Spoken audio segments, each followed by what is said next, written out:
يا كريم رب يسر ولا تعسر يا كريم رب يسر ولا تعسر يا كريم.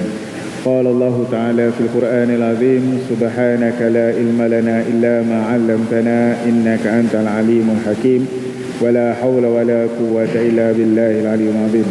وقال الله تعالى في القرآن العظيم ومن أحسن قولا ممن دعا إلى الله وعمل صالحا وقال إنني من المسلمين. صدق الله العظيم. اللهم تحسنا بعزة والجبروت وتصمنا برب الملكوت وتواكلنا الذي لا يموت. اللهم اصرف عنا هذا الوباء وقنا شر الرداء ونجنا من الطعن والطاعن والبلاء بلطفك يا لطيف يا خبير إنك على كل شيء قدير. اللهم صل على سيدنا محمد عبدك ورسولك النبي الأمي وعلى آله وصحبه وبارك وسلم. أما بعد. Alhamdulillah, pertamanya kita merapatkan syukur kepada Allah Subhanahu Wa Taala kerana dengan keizinan limpah dan kurnianya dapat kita bersama-sama menunaikan solat zuhur secara berjemaah dan kita iktikaf seketika dalam kuliah zuhur tuan-tuan yang dirahmati oleh Allah Taala. Dan seterusnya kepada seluruh ahli jawatan kuasa karya, tuan imam, hadirin yang dirahmati oleh Allah Subhanahu Wa Taala. Apa khabar semua? Sehat? Alhamdulillah. Mudah-mudahan kita dalam keadaan kesihatan yang baik, molek dan sentiasa di bawah lindungan Allah Ta'ala. Dan insyaAllah tuan-tuan yang dirahmati oleh Allah, kita doa juga banyak-banyak tuan-tuan di bulan Zulhijjah ini, semoga wabak yang melanda di negara kita semakin tak ada tuan-tuan. Ya, jangan bertambah, sudahlah tuan-tuan. Ya, biarlah cukuplah dengan apa yang ada, dan mereka yang sakit bertambah sehat tuan-tuan. Jangan putus-putus doa, jangan rasa muak, teruskan berdoa.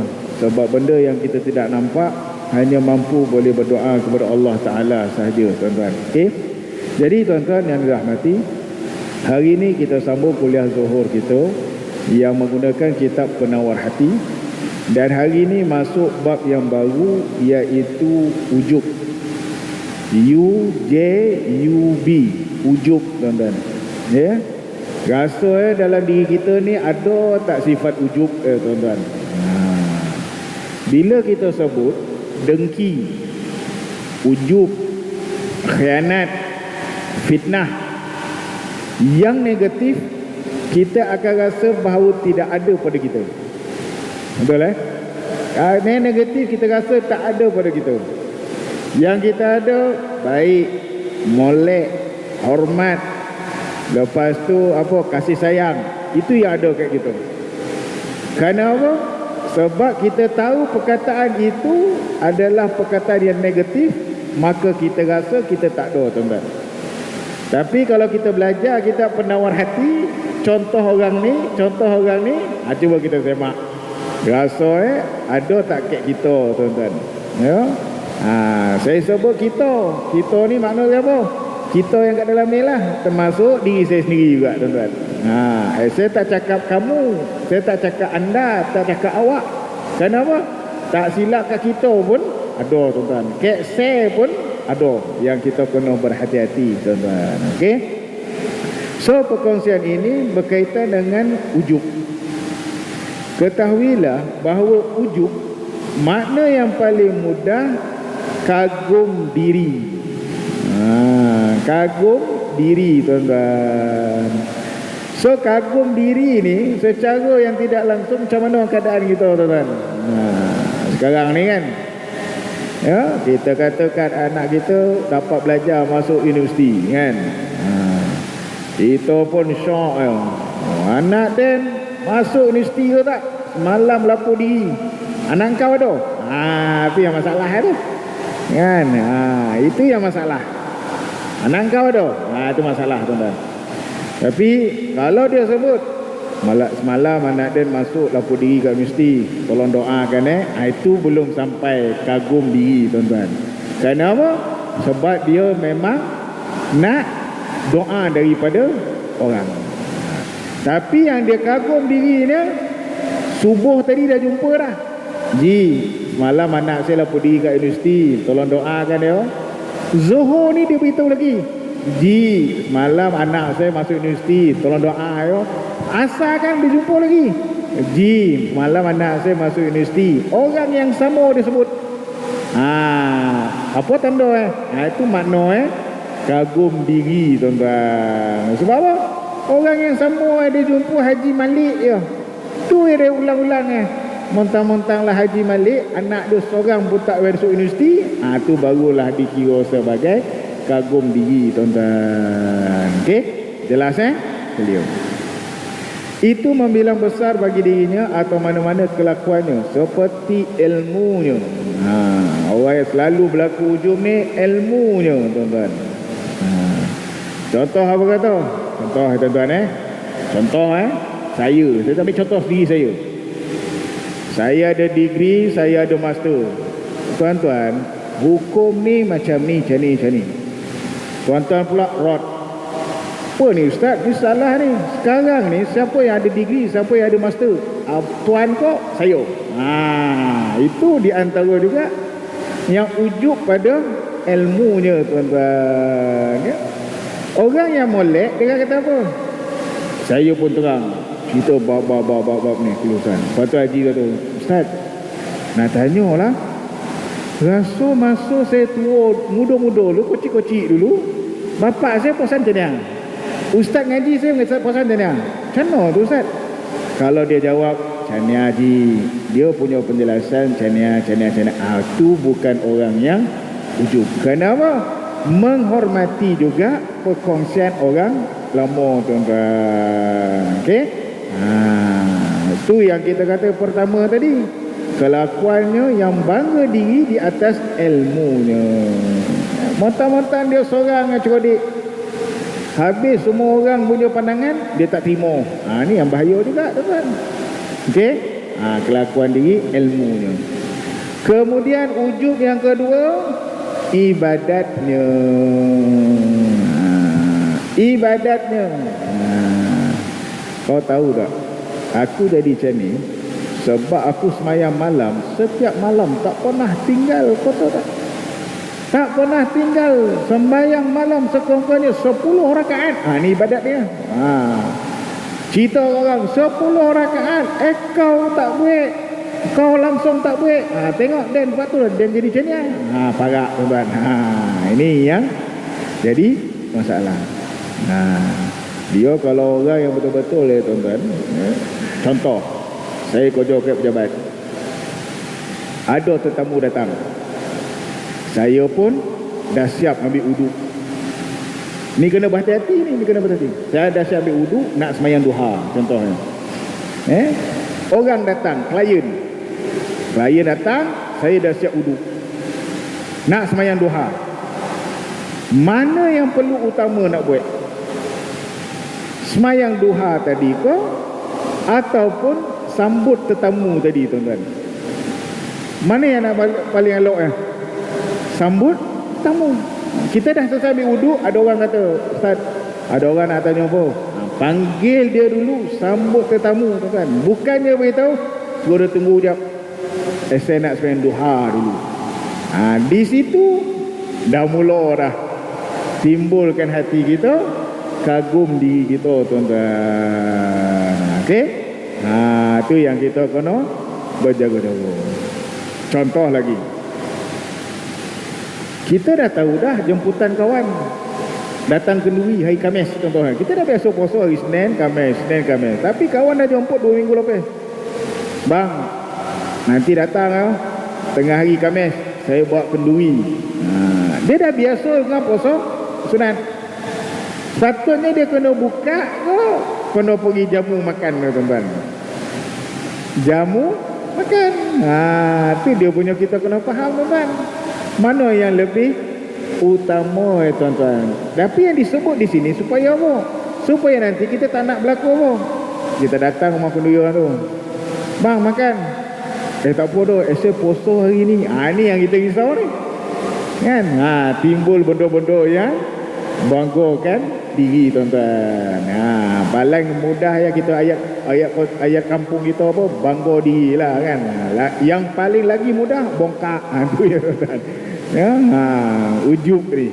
Okey. Maka dia kata lagi ibadatnya, dan ia tiada takut kehilangannya, dan ia lupa bahawa semua itu pemberian Allah Ta'ala baginya. Semua ni Allah Ta'ala bagi. Allah bagi kita masuk beribadat, Allah bagi kita masuk berjemaah. Macam kita datang hari ni tuan-tuan, Allah bagi kita masuk. Dan dalam masa sama Allah bagi masuk, Allah letakkan gerak hati kita untuk datang berjemaah. Itu dia punya. Semua ni adalah ketentuan Allah. Tak boleh nak kata dah, Haji datang sebab masjid ni kerana apa? Aku yang nak buat ni, aku nak datang ni. Tak boleh. Semua daripada Allah Ta'ala. Gerak hati yang Allah zahirkan, tuan-tuan. Okey? Sekiranya ia melihat pada nikmat Allah Ta'ala atasnya dengan ilmu, amal dan lainnya, dan ia takut kehilangannya, dan ia suka cita dengan nikmat Allah Ta'ala atasnya, kerana nikmat itu datang daripada Allah Ta'ala, maka ia bukan ujub. Maksudnya di sini, tuan-tuan, setiap perkara yang dia dapat, kemudian ilmu yang dia perolehi, amal ibadat yang dia dapat buat, semua perkara yang ada dekat dia, apa perkara yang tidak hilang pada dia, satu yang dia kata dalam diri dia, setiap perkara ini daripada Allah Ta'ala. Kan kadang-kadang pernah perasan tak? Orang sebut apa? Jazakallah, jazakallah khairan katsira, kan? Lepas tu kita kata syukran, afwan, jazakallah, kan? Kita sebut jazakallah. Setiap itu daripada Allah Ta'ala, tuan-tuan dan puan-puan. Okey? So dalam prinsip ini, tuan-tuan, kalau kita ada ilmu, kita jaga, kita ada amal, kita ada dalam keadaan tertentu, maka kita ingat kerana Allah Ta'ala, ianya bukan ujub, tuan-tuan. So kita ingat semua ni adalah rezeki Allah Ta'ala. Contoh, kita jumpa dengan individu, tahniah lah bang, dapat PhD dalam kelulusan engineering terbaik lah bang. Dia pun jawab apa? Alhamdulillah, izin Allah Ta'ala. Jadi dia sebut itu, dia bukan ujub, teman. Tapi kalau dia sebut, itulah tu, akhirnya usaha saya berjaya. Itu yang tak tahan itu, teman. Kita tak boleh sebut macam tu. Kita kena sebut Alhamdulillah kerana Allah Ta'ala. Mudah-mudahan usaha ni adalah usaha kita bersama, tuan-tuan. Okey? Dan ujub itu sebab bagi takbur. Dan perbezaan antara keduanya bahawa takbur itu melazimkan mereka yang bertakbur itu ia mengatasi orang lain, dan ujub itu tertentu dengan seorang diri, tuan-tuan. Okey? So tuan-tuan yang dirahmati oleh Allah, dalam huraian awal berkaitan dengan bab ujub ini, cuba seperti mana yang saya sebut contoh-contoh yang berkenaan. Kadang-kadang kita rasa kita tak ujub, tapi akhirnya sebenarnya wallahu alam, tuan-tuan, semaklah diri kita masing-masing. Ujub kelakuan yang dicela. Dalam kitab ni sebut ujub kelakuan yang dicela. Ujub adalah kelakuan hati yang dicela pada syarak. Tambahan pula ia membinasakan pahala ibadat. Dari segi syarak, binasakan pahala ibadat. Seperti mana firman Allah Ta'ala daripada surah At-Taubah, wa yawma hunainin idh a'jabatkum kasaratukum falam tughni ankum syai'a. Yang bermaksud dan di medan perang Hunain, iaitu semasa kamu merasa megah dengan sebab bilangan kamu yang ramai, maka bilangan yang ramai itu tidak mendatangkan faedah kepada kamu sedikit pun. Dalil Allah Ta'ala. Dalam berlaku peperangan, rasa ramai menang, tapi bila berlaku ramai tak berjaya pula berkenaan, tuan-tuan. Okey? Kadang-kadang perasan tak? Kita banyak fikir, buat sesuatu, fikir nombori yang ramai. Contoh buat majlis, kan? Buat majlis nak ramai, tuan-tuan. Kan? Tapi yang ramai tu sama orang tu, daripada yang dulu sampailah sekarang sama orang tu, tuan-tuan. Tapi kalau dia dapat pergi yang sedikit tetapi yang manfaat, orang yang berbeza-beza, maka itu lebih berfaedah, tuan-tuan. Okey? So kadang-kadang kita bukan pandang kepada ramai yang satu majlis kena ramai, tuan-tuan, tapi sebenarnya yang sedikit itu lebih manfaat. Contohlah, kan, para ulama itu, aku ingin melahirkan satu pemuda cendekiawan Islam. Satu pemuda cendekiawan Islam. Ayat sebut satu pemuda. Ikut nombor sikit lah, tak banyak, tuan-tuan. Tetapi bila dia melahirkan satu pemuda yang cendekiawan Islam, tetapi dapat membentuk berjuta orang, lebih baik tuan-tuan, kan? Daripada berusaha untuk kumpul ramai orang, satu pun tak berjaya. Itu pun susah juga tuan-tuan.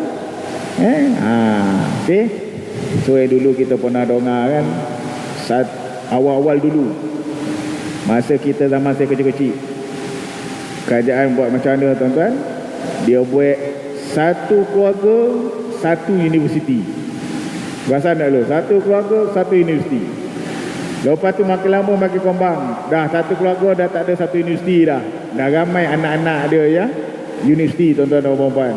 Akhirnya banner pula, satu keluarga, satu doktor tuan-tuan dan puan-puan. Satu keluarga, satu doktor. Akhirnya dah ramai juga yang doktor tuan-tuan dan puan-puan.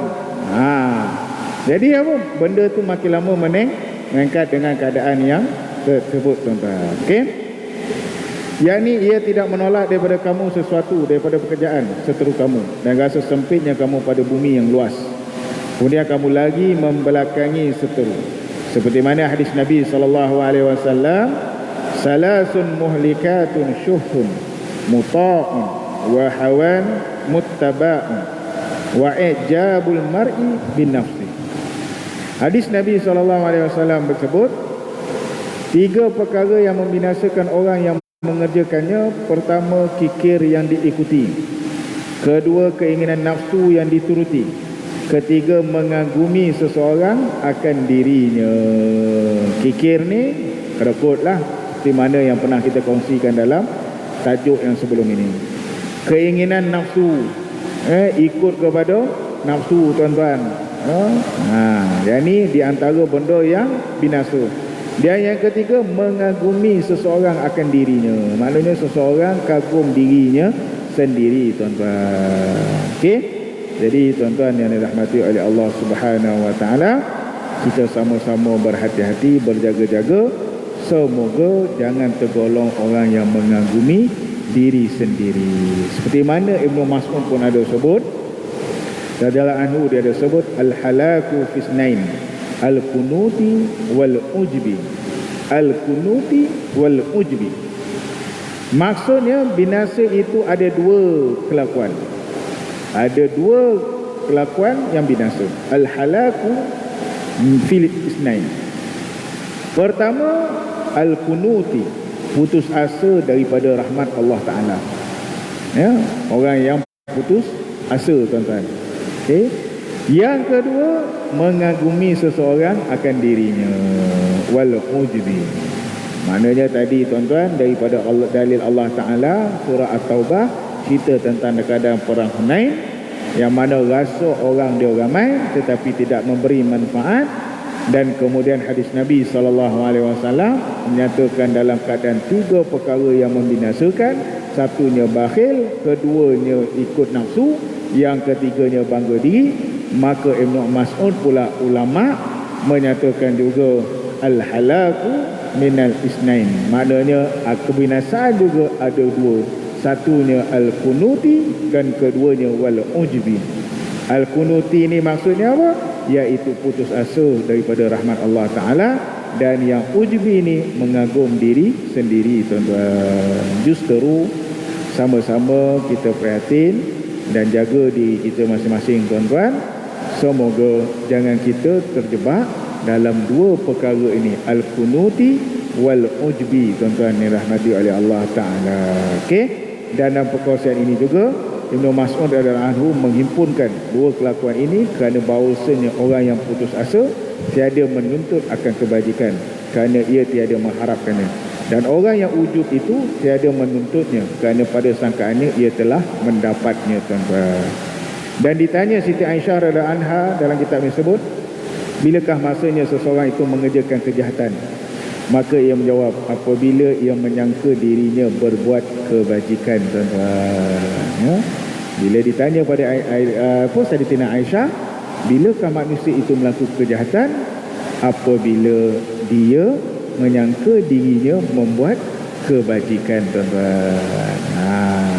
So benda ni lah yang kadang-kadang kita kena berjaga-jaga dan berhati-hati tuan-tuan yang dirahmati oleh Allah Ta'ala. Okey. ambil contoh satu lah kan. Kalau ada orang komen, kenapa aku punya rumah tak dapat daging korban, kan? Kita pun jawab, memanglah kau tak dapat, kau tak datang. Tengok aku datang buat kerja 2 hari sebelum tu. Itu yang kadang-kadang kita pun cakap kita mungkin gurau, tapi takut timbul di atas kelakuan baik kita, tuan-tuan. Yang lagi yang rosak pula, baik kau tak datang. Sebab apa? Eden datang pun dapat sekilo yo. Itu pun lagi teruk juga, tuan-tuan yang rahmati oleh Allah Taala. Okey. So konolah berhati-hati dalam keadaan berkenaan. Takut nanti timbul dekat ujub kita, timbul dalam keadaan yang kita berasa hati semua, dan akhirnya hati kita semakin hitam. Na'udzubillah min dzalik. Okey, insya-Allah akan datang kita akan sambung berkaitan ubat penyakit ujub. Bagaimana nak menghadapi penyakit ujub berkenaan. Okey. Jadi sekadar itu saja perkongsian saya. Mohon maaf sekiranya ada salah dan silap. Boleh maafkan saya, tuan-tuan. Yang baik amalkan, sampaikan, praktikan. Yang tak baik tinggalkan, kuburkan dalam makam sini. Jangan dibawa balik. Pesan kita bersama, please think positive, we can be the best. But don't think negative, we can be the worst. Dan akhir kalam saya, tingkatkan prestasi, kurangkan kontroversi. Tingkatkan ma'ruf, tinggalkan mungkar. Wabillahi taufiq wa hidayah. Assalamualaikum warahmatullahi taala wabarakatuh. Wallah.